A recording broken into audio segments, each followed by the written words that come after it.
प्यारे दोस्तों, आइए सीखते हैं 2025 के प्रथम पाली में पूछे गए मैथ के तीसरा सब्जेक्टिव को। दोस्तो, आप यहां देख रहे हैं यह सच ए का तीसरा सवाल है। द्विघात समीकरण 2x² plus 5x minus 3 equal to 0 के विवेचक ज्ञात करें और मूलों की प्रकृति भी ज्ञात करें।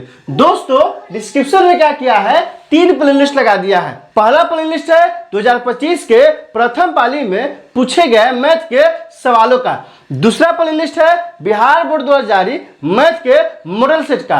और तीसरा प्लेलिस्ट है, चूंकि ये कहाँ का सवाल है, द्विघात समीकरण का सवाल है, तो द्विघात समीकरण लगा दिए हैं। आप वहां जाइए, उन वीडियो को इत्मीनान से देखिए ताकि समझ बनेगा कि एग्जाम में किस तरह सवाल पूछा जाता है और आपको कैसे बनाना है। आइए इस सवाल को हल करते हैं। ये कौन सा सवाल है, तो लघु उत्तरीय सवाल है और यह आपके एग्जाम में 2 नंबर में आया था। यहाँ द्विघात में कितना दिया है, ध्यान दीजिए, द्विघात में दिया है 2x² plus 5x minus 3 equal to 0। तो क्या कह रहा है निकालने के लिए, तो यहाँ ध्यान दीजिए, विवेचक कहता है निकालने के लिए और मूलों की क्या कहता है, प्रकृति निकालने के लिए कहता है। मतलब d का मान निकालना है और d का मान निकालने के बाद अगर इस द्विघात समीकरण को आप हल करते हैं तो जो 2 मूल प्राप्त होगा वह किस प्रकार का होगा, वो कहता है बताने के लिए। तो आइए सबसे पहले क्या करते हैं, a का मान लिखते हैं। तो a का मान क्या होता है दोस्तों, x² गुणांक होता है a का मान, जो कि यहाँ कितना दिया है, 2 दिया है। b का गुणांक क्या होगा दोस्तों, तो x का गुणांक, जो कि यहाँ कितना दिया है,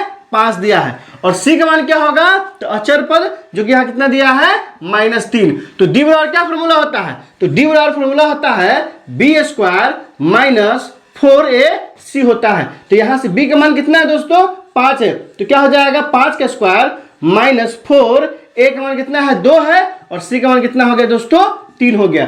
अब यहां से देखिए 5 का स्क्वायर कितना आ जाएगा, 25 आएगा, माइनस क्या हो जाएगा, प्लस 4 2 8, 8 3 कितना हो जाएगा, 24 आ जाएगा।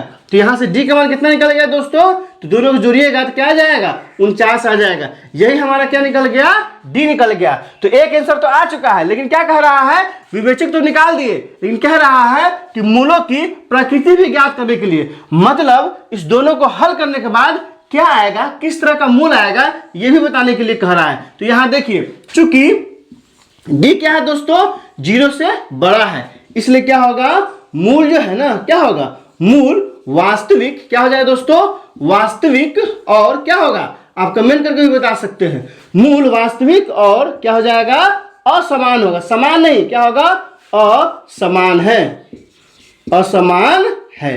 तो दोस्तों तीसरा का आंसर क्या क्या हो गया, तो आप ध्यान दीजिए, यह तीसरा का पहला आंसर हो गया d बराबर 49 हो गया और दूसरा आंसर क्या हो जाएगा, मूल वास्तविक और असमान है। दोस्तों आपको एक होमवर्क देते हैं।